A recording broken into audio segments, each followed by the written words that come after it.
Okay, can people? Great. Comrades, can I ask everyone to take their seats?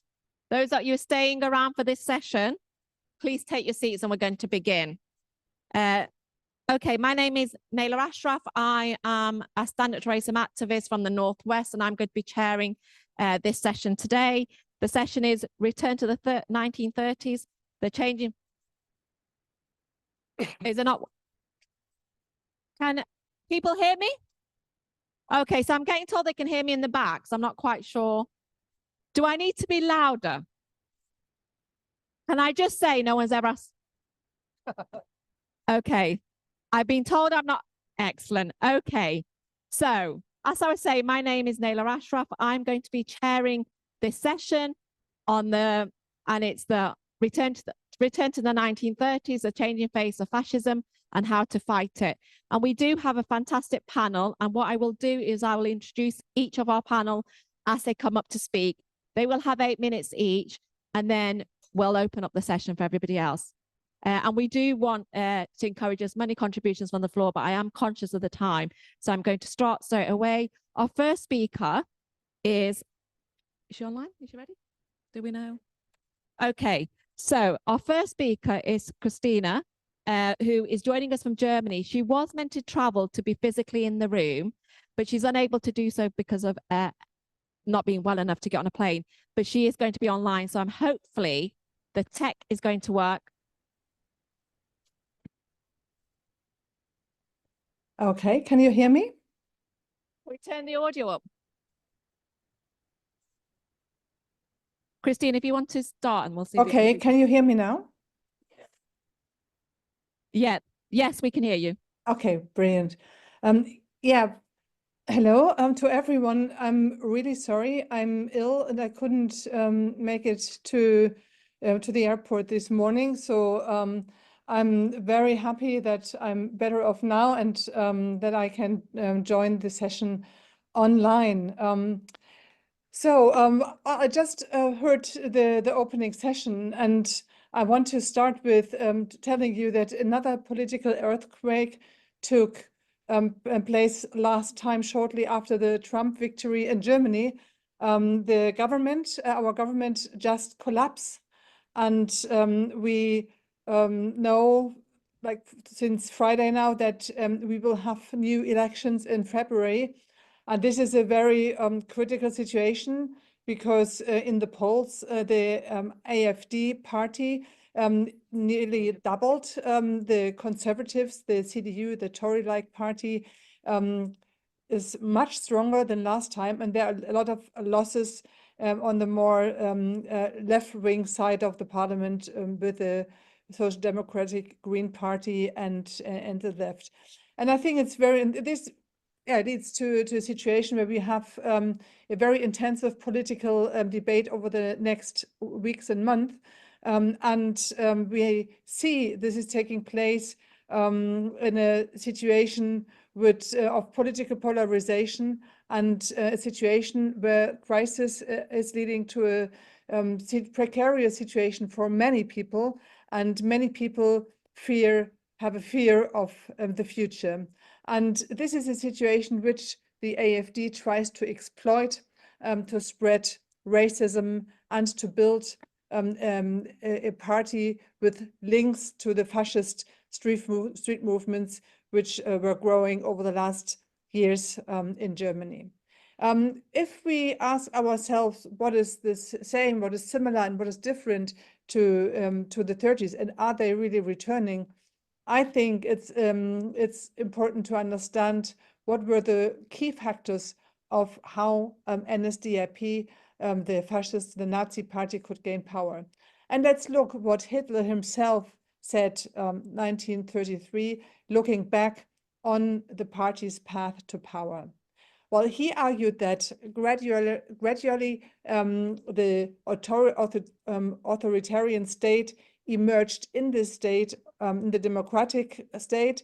And he said there was only one danger against this development of taking power: if the enemy, the anti-fascist forces, with final brutality destroyed the first germ of the new collection, the new rallying movement on the first day.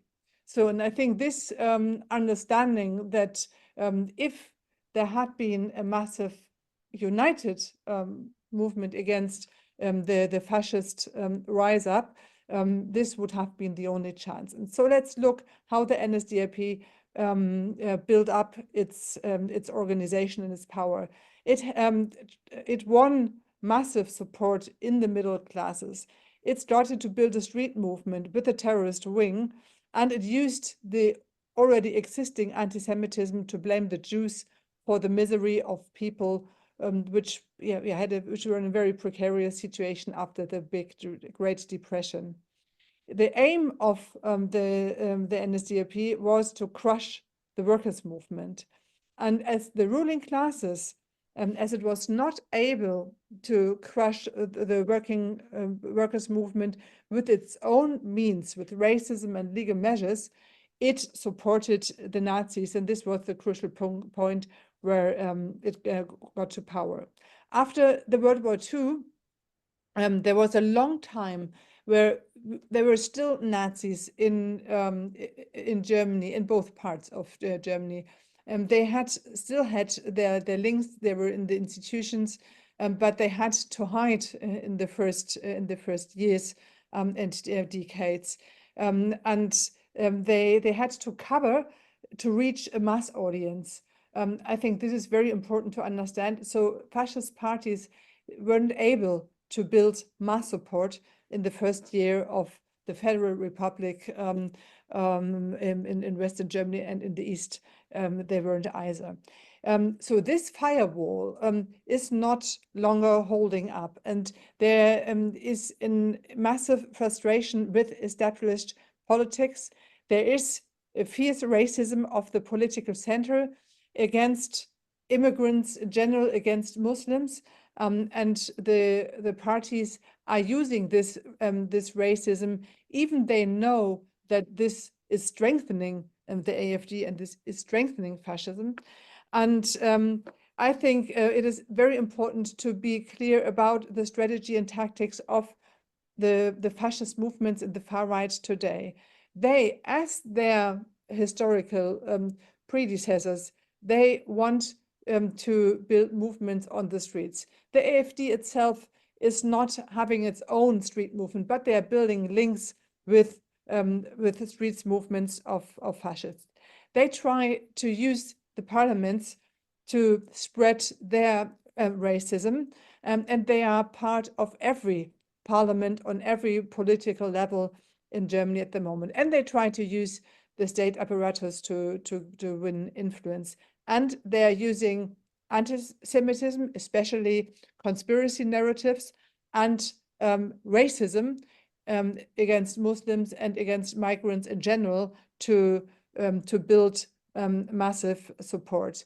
And I think what is the difference at the moment is the ruling class not supporting the AfD at the moment. At the moment, it is so there's more critical situation, but we know that this situation can change.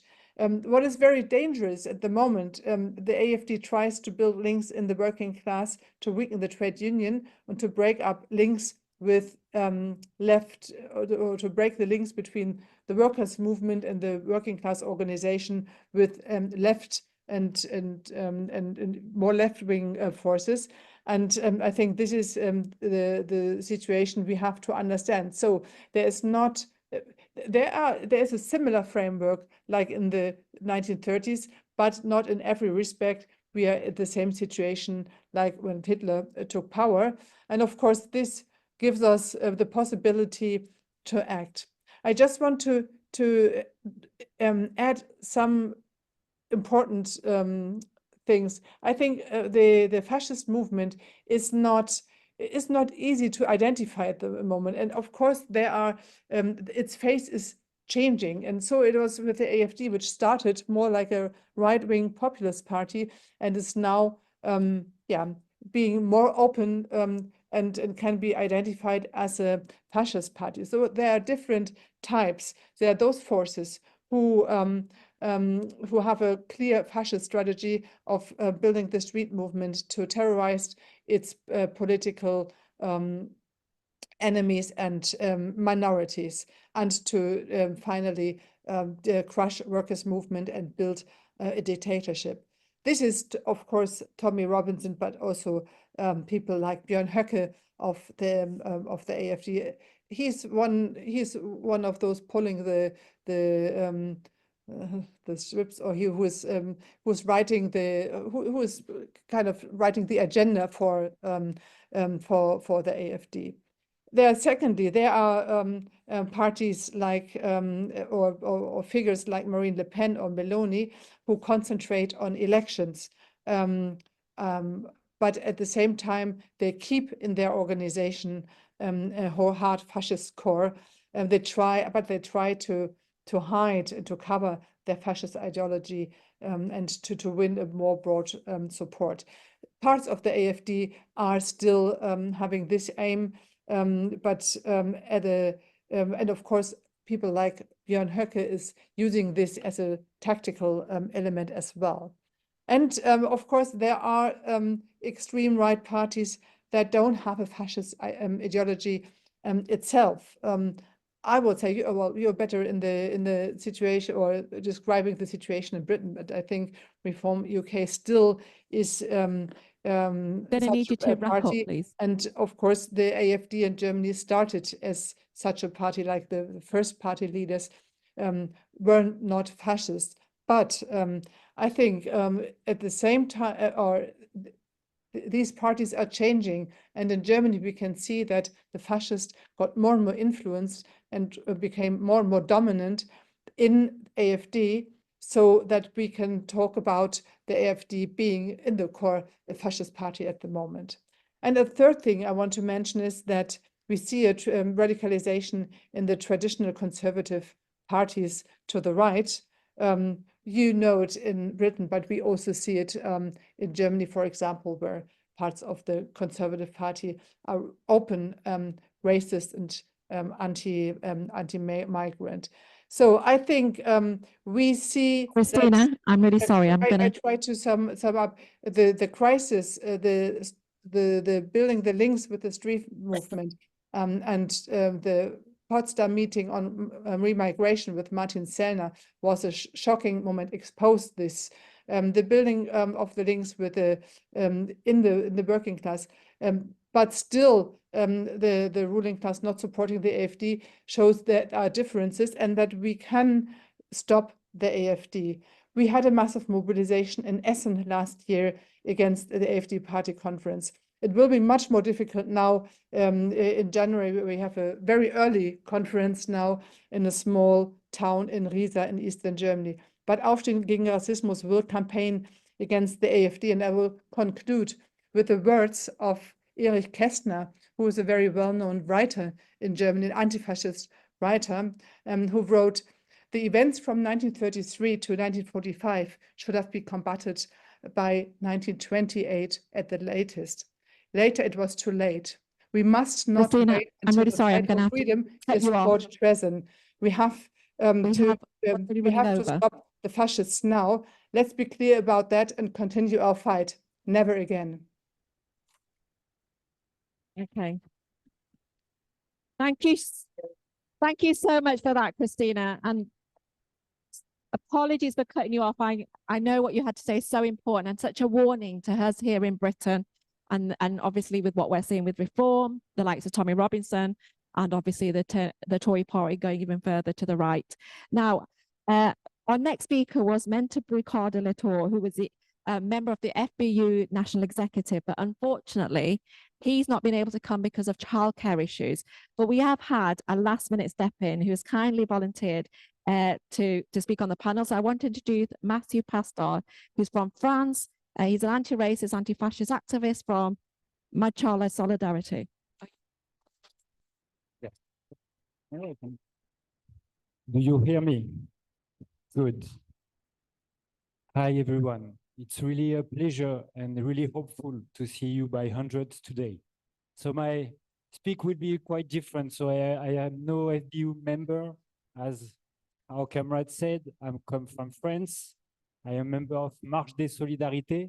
I have comrades that will speak in the next workshop as well. It's a movement built around solidarity with migrants. And I will speak about the situation in France. I will speak really briefly about the situation of France in the 30s. But it's really important to say that in the 30s, in France, fascist and far right, they were strong enough to take action, to take power. But they were organized on a multitude of far right leagues. And that helps us to highlight what's the situation in France today, because it's quite different. Right now, fascists are not organized in France on a multitude of leagues. They have a political party. They have a flagship. And this flagship right now is in position to take power. But we can do a little bit of history to understand why and how they came to this situation. This party is called right now the Rassemblement National, and it was called during decades Front National. It was created in 1972 by fascist thugs, by fascist leagues. They were really the worst of it. There were terrorists that killed thousands of people in France and in Algeria. There were former Waffen-SS. There were former people that actively killed Jews in France, participate to the Shoah. These people decided in the 70s that the situation could be good for them, but they had to change their strategy. And they decided to create a party to do so. And what is really useful is they have written down at this period their strategy. And the worst is that they were in position to apply word by word this strategy. What did they say in 1972? They said that they need to take the battle on the election field. They need that to gain acceptability. They did that because they thought at times that they could gain power through elections, which was new for fascists. And they did so because they wanted to address masses. And by doing so, they wanted to design the masses as their own image, as fascists. They as well said that their strategy was based on fighting immigration. They have written it down. The left didn't read well, I don't know, but they did it. And right now it's really strong. And they said a fourth thing that is quite useful today. They said that biological racism was out of date, was too dangerous because of the Shoah. And they had to change to cultural racism, which means Islamophobia, of course. So they have written all of it down. And what is really sad for us, it was really successful. I won't list all their results since the 70s, but just for you to understand their current situation, just give you a few numbers of the last results. In 2002, this was the first time that one of their candidates came to the second round of presidential election. It was Jean-Marie Le Pen. He had at times 6 million votes. In 2017, they had 8 million votes and a few MPs, less than 5. In 2022, they had 10 million votes and still less than 5 MPs until election that year, where there were 82. And last elections in 2024, they had 13 million votes and 140 MPs, 140 MPs. The majority is around 280, to give you an idea. So they are really close to power. Right now, the government in place, they pull the string. They choose if the government stays or not. So they are really, really powerful. And their strategy right now is to push Macron to call for new election on July 2025. So what can we do about that? First thing, I think it's important in France, but everywhere. It's an emergency. It's a question of here now. It's them or it's us. There is no in between. There is no escape from that. We have to fight now, and we have to fight to find a solution in the years to come. Second, we have to fight against racism. We have to build mass movements in solidarity against racism. And we have to say something really clear. These 13 million votes, they are not lost, they are just racist. So it means as well that we have to build a specific movement that target fascism. And when I said fascism, target fascism, it doesn't mean we have to say that the media are with us, with them, or the capitalists are with them. We have to fight Le Pen, we have to fight Rassemblement National, and we have, like you did on the 26th of October, we have to keep them out of the streets by any means necessary. That is why it was so important, not only for you, what you did on the 26th of October, but for all of us in the world that fight against racism and fascism. And we have to do all of this with a very specific confidence, certitude. We are the majority, but we have to say that not as an empty prophecy, just because it gives us hope. But it's not only true, but it's a way of building. When we say we are the majority, it means that we have to convince people that right now are not racist. We need to convince them to become anti-racist. We need to speak to people that are not fascist, and we need to convince them to become anti-fascist. We do not care about the racists right now because we are the majority. So we have to organize our people, and we have to give them opportunity to take action anytime, anywhere. So you did that on the 26th of October. It is so powerful for us. So in the next months, what we will do in France, what we will do everywhere, what we need to do together. We have on the 18th of December, the International Day of Migrants. In France, on that day, we will protest everywhere in the country, and we hope you will do as well here. And we have to build today, really today in the session, in the speak we have together, the movement for the International Day Against Racism in March. This is an emergency, international solidarity.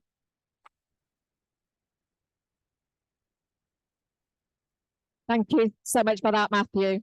And again, thank you for stepping in the last minute. So my next speaker, many of you here will have heard him previously. He needs very little introduction, and I'm really proud. I've had the pleasure of introducing him and standing on platforms with him for a number of years now. David Rosenberg, Jewish Socialist Group. Thank you. Thank you. Can you hear me? Yep, good. Okay. Every 5 years, there's a big celebration of the Battle of Cable Street, the iconic clash in the 1930s between fascism and anti-fascism in Britain, which took place in East London. That day, even though the British state was determined to protect free speech and free movement for Oswald Mosley's deeply anti-Semitic British Union of Fascists, thousands of his foot soldiers in jackboots and black uniforms were blocked from invading the most highly Jewish populated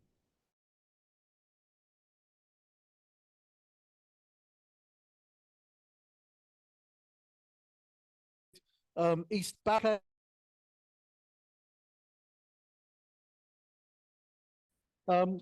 Mosley assumed he could turn another impoverished minority, local Irish Catholics, against the Jews.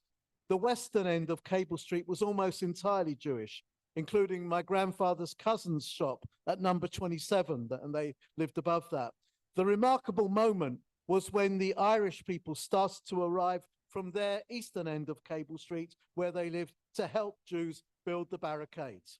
And Mosley's first East End branch in Bow had its initial march on an important date, 4th of October 1934, from Bow to Stepney Green. And they described it in their newspaper, The Black Shirt. The Black Shirts marched in procession from Bow branch premises into Stepney Green, where a large crowd of people had gathered, which later increased to over 1,500.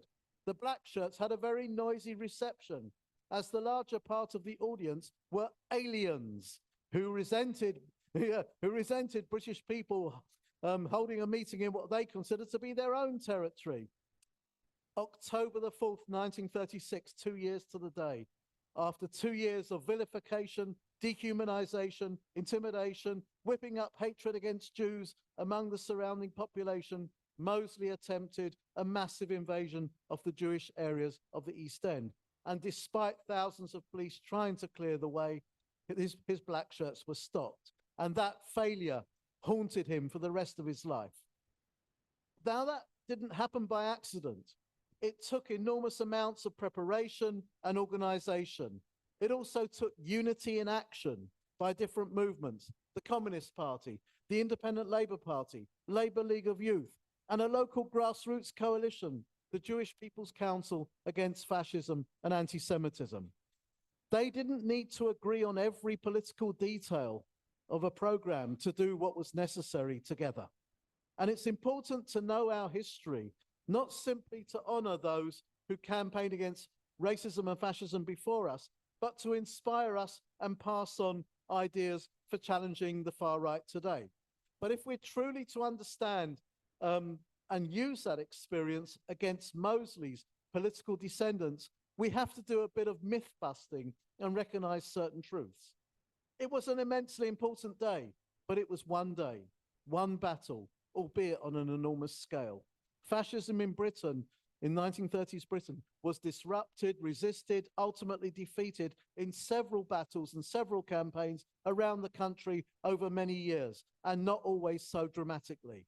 I'm passionate about East London, where it took place, but I'm also very pleased that I've been invited every so often to talk at events in Stockton in the northeast of England, where there was a similar, smaller version in 1933, when around 100 of Mosley's foot soldiers came to the town trying to recruit in an area suffering very high unemployment. Local trade unionists and left-wing campaigners, especially communists, got wind of their plan and gave them a welcome that required bandages afterwards. I've spoken about Cable Street also in Leeds, where the Battle of Holbeck Moor happened just a week before Cable Street. Mosley planned to march 1,000 fascists through the Leylands, a Jewish working class area of Leeds. The previous night, fascists daubed swastikas and slogans on doors and windows. And as a result, the police diverted the march away from the Leylands towards Holbeck Moor, where Mosley and his 1,000 fascists were met by 30,000 counter-protesters, a humiliation for Mosley and his movement. And local anti-racists and anti-fascists have recently unveiled a plaque there to commemorate the event. Richard Bergen, the independent MP for Leeds East, has written a beautiful account of the commemoration in the new issue of Jewish Socialist magazine, expressing pride that his granddad, Tommy, an active member of the Tailor and Garment Workers Union in Leeds, just 22 years old at the time, was one of those 30,000 anti-fascists. There were similar anti-fascist mobilizations in Manchester, Liverpool, Bristol, and elsewhere. But between those dramatic events, there was the more mundane but vital work of educating and sharing information, analyzing, building shared understandings, arguing, persuading, convincing, changing hearts and minds. In nearly 9 decades since Cable Street, our need to do that patient, consistent work has not diminished. In a world saturated with social media memes, TikTok, 250 character tweets, instant ways of conveying ideas, we need to use that technology not only to share our insights, but to make them sustainable elements of our longer term campaigns to defeat the racists and fascists today. When the Jewish People's Council was established in July 1936, it set itself two ambitious tasks. One was to mobilize the whole Jewish community of the East End proactively to combat fascism and anti-Semitism. The other was to make links with local non-Jewish anti-fascists, especially through trade unions, to build a local anti-fascist majority.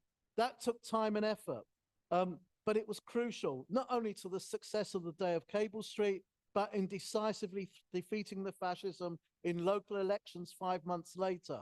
And it also continued through to forging unity between Jews and Irish in struggles against landlords and fascists in the late 1930s through the Stepney Tenants Defence League.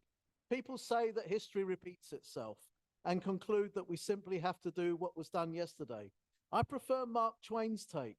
He says, history doesn't repeat itself, but it rhymes. And in that spirit, we can hear echoes and rhymes in the battles waged by Bengalis, especially the youth movements, in organizing, gaining self-confidence and confronting the National Front in London's East End in the 1970s.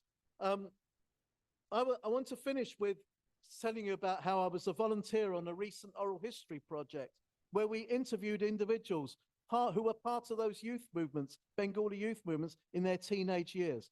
It was enlightening to hear them describe the daily experience of institutional racism, individual acts of prejudice, abuse, and violence. In the youth movements, they not only learned self-defense, they created dramas from their experience and used them to raise consciousness about how to change things. That work was just as significant as the weekly skirmishes to defend Brick Lane from the fascists who gathered there every Sunday. We need to learn how different communities have dealt with those threats in different generations, not to use them as blueprints, but to bring their ideas and strategies into the context we face today and marry them with our own insights. Last sentence, we have defeated them in the past, we can defeat them again, but that is not certain. What is certain is that it won't happen on one single day in one major confrontation. We need courage, patience, and unity. No, pass around.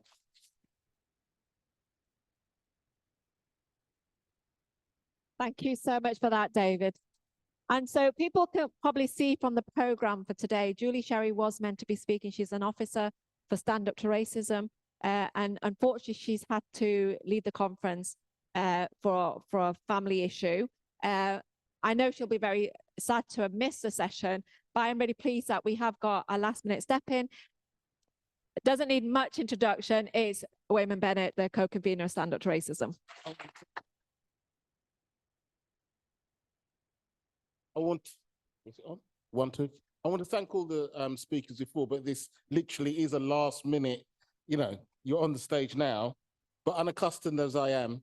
So I'm going to, the most important thing of this meeting is going to be participation from people to speak. But I want to say three things. Firstly, it's important to understand that we are at a very dangerous period, but we are not at the midnight of the century. It's important to get those two things right. Even Trump's victory, when you look at Trump's victory, it's important that the Economist has come up with the new figures that show the difference between his vote and Kamala Harris's vote is 1.3 million people. That she got 73 million people, he got 75 million people. This is not a landslide in the way that he's been talking about. The landslide is something like Ronald Reagan, which people might remember got 534 college votes and took the whole of the thing. Or if you go back even further, Lyndon Johnson. I'm not arguing that diminishing the impact of what it is, but it's a polarization, and it means that we've got two sides on this question. And the 1930s are warning to us. In the 1930s, actually, they did not know what Hitler was. They did not know what who Mussolini was in the sense. We do. That's the first thing. We're armed with the knowledge and the thought back of what's happened inside the 30s. The second thing is when you break down Hitler's organization, what Hitler had most importantly was stormtroopers. He had 200, 300,000 people who he could put in any city at any time.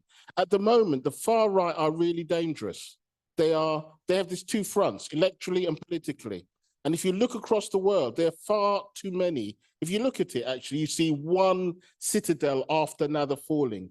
Germany, Austria, the so-called Freedom Party. Have you noticed that these wankers always use these words freedom and justice and stuff like that, and they've got nothing to do with it.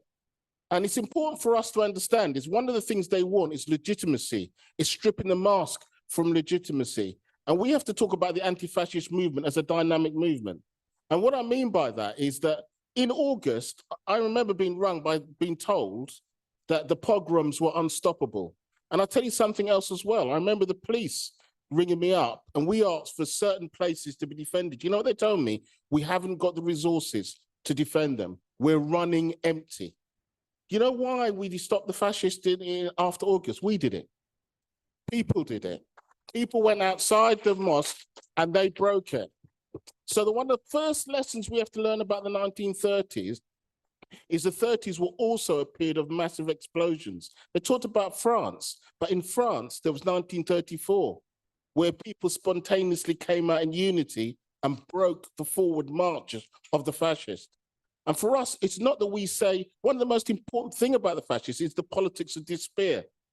I don't know about any, I don't care what you say. You know, when you woke up and you saw that scumbag, I couldn't believe it. A rapist, a liar, a thief, and he's on TV talking, oh, look, everybody loves me.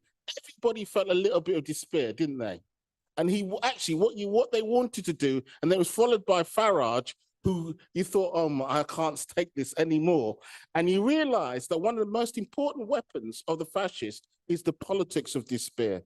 And it's one of the things that we have to organize against, because what we mean by the United Front is the truth is, the one thing that it tells you about what the fascists do is that look at the people that they sent in the shower to the gas chamber. Look at each group, right? Because what you'll see is they sent disabled, they sent Jewish people, by and far the largest amount of groups. They sent socialists, they sent the disabled, they sent black people. They sent everybody in there. In other words, what the question that Malcolm X raised is that we're not outnumbered, we're out-organized. The question for us over the next couple of years is, can we put together an organization that puts together all the groups that they plan to attack systematically against? And I know we can. When I was 12 years old, to be honest with you, I used to wear an anorak. You don't know, that's a very similar thing, yeah? I used to wear an anorak and I used to put my anorak up and I refused to look either way. Because when I was a kid, if you looked in somebody's eyes, people would say, who are you looking at, right? And you were 8 years old. Well, I'm going to come on then. Yeah, no, it wasn't. It was constant, non-stop. And then I remember going to Wood Green, using up, we used up the old fireworks from Bonfire Night, and we put them in pipes. And we came along that together, they said you can do something about this. You can come and join the demonstration. There were trade unionists, there were young people there, and we got to fire these fireworks into the Nazis, right? For years I wanted to do something, and some back, right? And it's important that what we carried was a spirit of confrontation as well. We were 12, we were 14. I remember our teacher telling us, be very careful, we've got to look after you, we've got to put this thing around you, whatever. I'm going, who are you talking to? I'm a man. Right? The question is, there was a spirit there that can resist the Nazis, and it's not just there. It took place inside it took place in Lewisham. It took place, actually, it was a spirit around, sorry, I'm going to stop because it's your turn, right? What I want to say is these two things that I really want to end up with. We have kept the spirit of the United Front alive for the last 20 years. It is something that's not about what we brought here. It's an international question. And I think the method itself has broken the Nazis. Remember, the BNP had 1 million votes. I saw the leader of the BNP crying. And I'll tell you something else as well. I remember Tommy Robinson trying to join our anti-racist demonstration to say I've been broken by the movement because he tried to lead the Football Alliance, yeah? They may come back, but we have a means of destroying them, which is the United Front, but they remain a significant threat. And actually, we have to reorganize ourselves to deal with that threat now. And it's over to you to discuss how we're going to do that. Thank you so much. Thank you so much for that. So what I'm going to do now, I am going to take contributions on the floor. But firstly, I'd just like you to turn to the person sat next to you and have a quick chat amongst yourselves for a maximum of 3 minutes, and then I'll bring you back in, and maybe we can get as many contributions, but we are very short on time. So please be disciplined. So,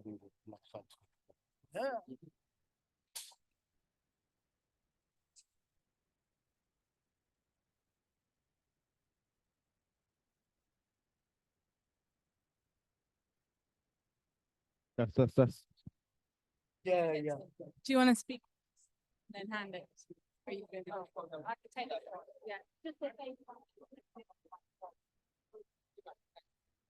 Yeah. all right. Yeah.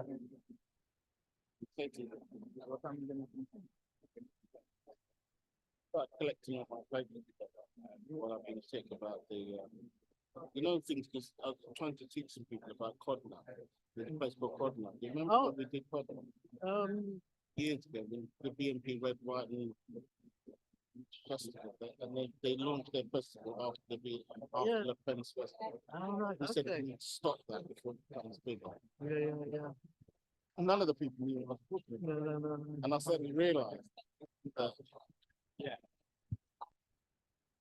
Right. Unless it's about, not about that, but yeah, we'll be.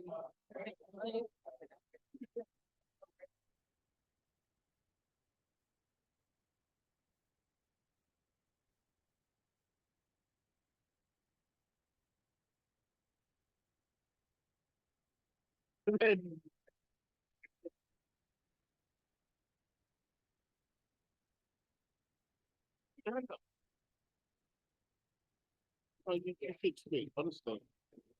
Try, please. Yeah, stick your hand up and speak, honestly. There's time. But don't worry about it. Look, this is a movement of people themselves who are organising, right? And you should just say that actually, you mind? I'm sorry to put you under that pressure, but please do, yeah? Tell Nahella, I'll ask Nahella, yeah? I'll tell the point to her. It's better if it comes from. Hello. So this is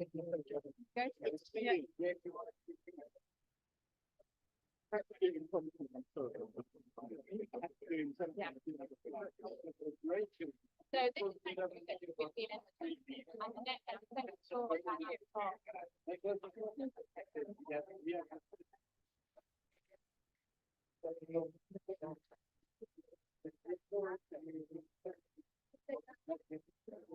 Okay. Okay, I'm going to bring you all back. It's great that you've all clearly had a great chat and you want to continue that chat, but it would be really nice if we could share some of that amongst the wider room. So what I'm going to do is I'm going to ask people to put hands up so I can see as many people. And I do want to say, if this is your first event, we'd really like to encourage you to speak. There is no contribution too small or anything. We really want to hear from the audience. So I'm going to start with the comrade here in the, have I got? And then at the front here, yeah. And then in the meantime, I'm going to take the one with the blonde. Yeah, my name's Robert Punton. I'm from Disabled People Against the Cuts. I just want to say that we want to ensure that in the 1930s, disabled people in Germany were put into, were murdered and put to sleep. We need to ensure that disabled people are included in the fight against the far right and against it's not only the far right, it's the Farages of this country, because we need to ensure that disabled people know what the problems are, because a lot of disabled people are not like me, they're not politicized, so we have to make sure they understand the problems, not just of the far right, but of people like Farage and all. I'll leave it there. Thank you. Thank you, Prem. It's the blonde woman here with the glasses. And then while we pass the mic, just to say that the next speaker will be online. It's Steve West from Edinburgh, PCS. Okay. Hi, my name's Lorraine. I'm from Waltham Forest.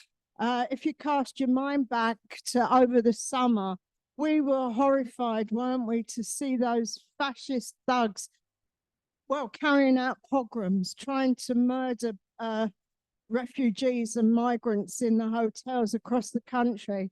They targeted Waltham Forest, not for the first time. They came 12 years ago and regretted it. And I've got to say, I'm very pleased to say that they regretted it on August the 7th when they came again. To me, what it showed was the absolute importance of having organisation. And, you know, just we heard 10 o'clock in the morning on Monday that they were coming. By midday, we had 5,000 leaflets printed. By the afternoon, we were leafleting the tube stations, going around to all the organisations using social media. And to cut a long story short, on Wednesday evening, when they were expected, well, the Daily Mirror reported that there were 10,000 people on the streets of Walthamstow to prevent them.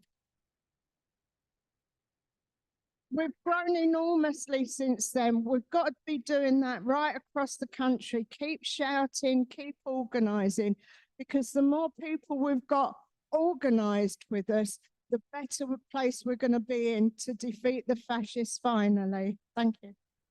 Thank you very much. And we've got Steve West online.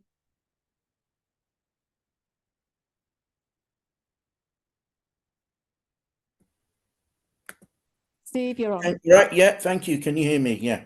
Okay, Steve West from Stand Up to Racism Edinburgh, and I'm Joint Branch Secretary of the PCS Trade Union Branch, covering employees who work in job centres in Edinburgh and the Lothians, including West Lothian, which I'm going to talk about. I'd like to have been with you in London, but I couldn't travel. And here we have some important anti-fascist work in Scotland today that I'm going to tell you about, because we've heard and we're alarmed that a white power concert is planned to take place in Bathgate in West Lothian this evening. It has been reported in the national press in Scotland around 150 fascists who subscribe to Nazi ideology are set to attend a gig, and we are working with others to establish the exact venue with the aim of getting the gig cancelled. And it's a hate fest. It's said to be arranged by a local blood and honour organiser, and that organisation is made up of white nationalists. It has links to Combat 18, an international racist skinhead umbrella group. Blood and honour was the slogan of the Hitler Youth Movement. The number 18 is derived from the initials of Adolf Hitler, A and H being the first and eighth letters of the alphabet. Members of the organisation include known football hooligans. It's not just about the appalling noise that they call music. We have serious concerns at 150 extreme right-wingers, white supremacists descending on Bathgate will cause absolute havoc. And we are going to defend our community. So we're proud of our community and we're going to stop the racists from dividing us. So we are having a protest today, anti-racist protest, gathering 6 p.m. at Bathgate Rail Station. And if you are online and you can possibly get there, we urge you to come. We have people coming from Glasgow. We have people coming from as far as Dundee to join us. Finally, it would be remiss of me not to mention Julie Waterson. Julie was a magnificent anti-fascist who led the Anti-Nazi League, and many of you will have dear memories of. Julie died 12 years ago today. Significantly, Julie was from Bathgate, and I'm absolutely certain that what we are doing today is exactly what Julie would have wanted us to do. Thanks. Thanks, everyone. Okay. So I've got the comrade over there in the pink shirt, and then I've got the comrade here in the blue. I'll just talk into it. Hello, my name is Carl. Not long ago, I'm a father of 3 daughters in their 30s. My eldest daughter had a seizure She's got a grade 3 cancerous brain tumor. She's in remission. And I'm wearing this T-shirt, which is cancerous for brain tumor. I then had a DNA test. Boy, oh boy, when you have one of those, it throws things up that you don't know. So here we go from memory. I'm 26% Jewish. I'm 23% British, or English, I should say. I'm 19% German. I'm 20% Scandinavian, and that's all I can remember. If it was the Second World War, I'd be on the train going to Auschwitz. If Nigel Farage takes over, my daughter's treatment will stop because we'll be leaving the country. And for any other man, because everyone here has an equivalent in every other country, any man anywhere in the world who has a son or a daughter with a brain tumor, the doors of Britain are open to him and his family to receive the treatment that my daughter has received at King's College Hospital in Denmark Hill. That's why the borders are open. Thank you. Thank you so much.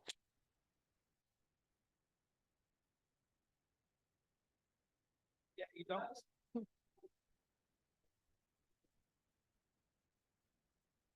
Oh, no, yeah, sorry. Okay, siblings. I wanted to talk. I wish I could. I'm from Harlow Stand Up to Racism. It's a small, pokey place in many ways. I wish I could give you the kind of story that Lorraine talked about. And well, Just hold your mic closer. yeah, is that all right? Closer. I wish I could give you the kind of story that Lorraine, the magnificent story that Lorraine gave in Walthamstow.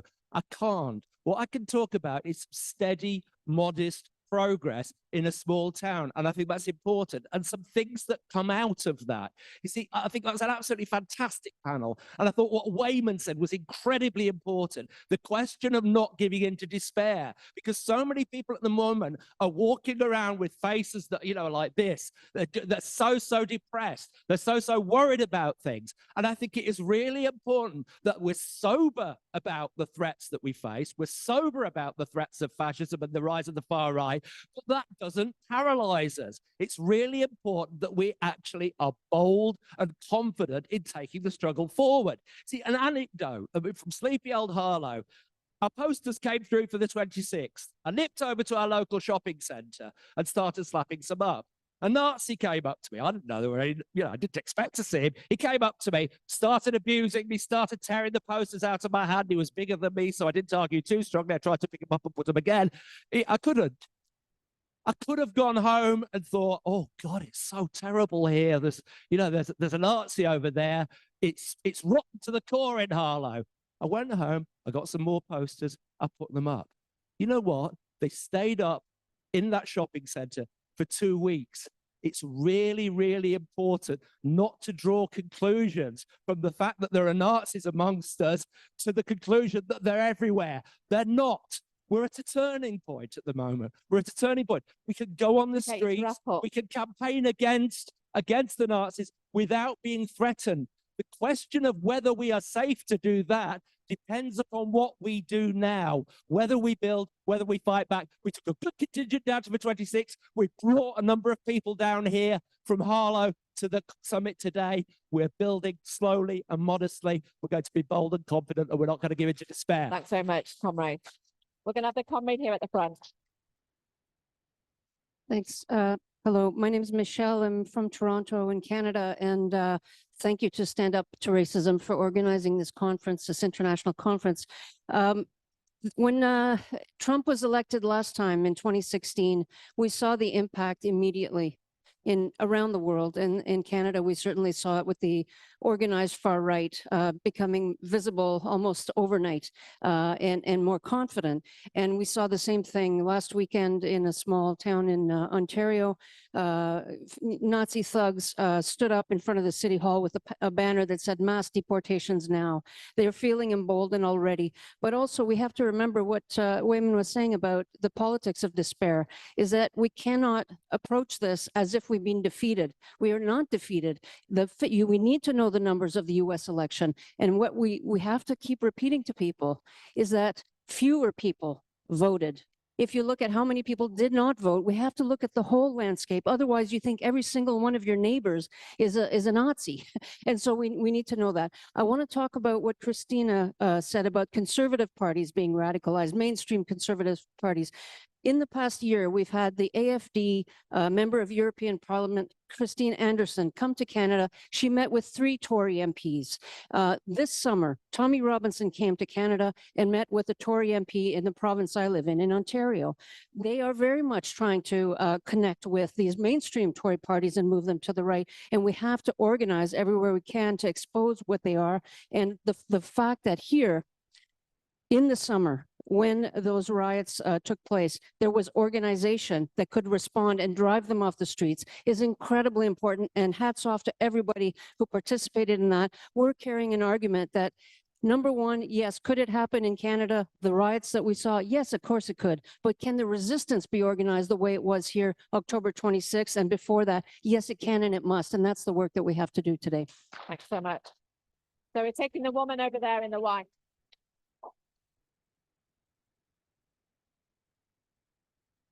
Hi, my name is Anna. I'm from Rushmore, and we're a small stand-up to racism group in a rural area, and that presents quite a different set of challenges that you might have in a city. I agree with what the last 2 comrades said. Although the Nazis are growing, they're anti-racist everywhere, and that's what I've seen. Some really brilliant activists around Rushmore. But I'm standing up here because I have like a request to ask delegates, and I wonder if we could do something, have a working group, I'm not sure how it works, specifically about building in rural areas which may not have like a history of fighting fascism, because we definitely need the help there, and we'd really appreciate that.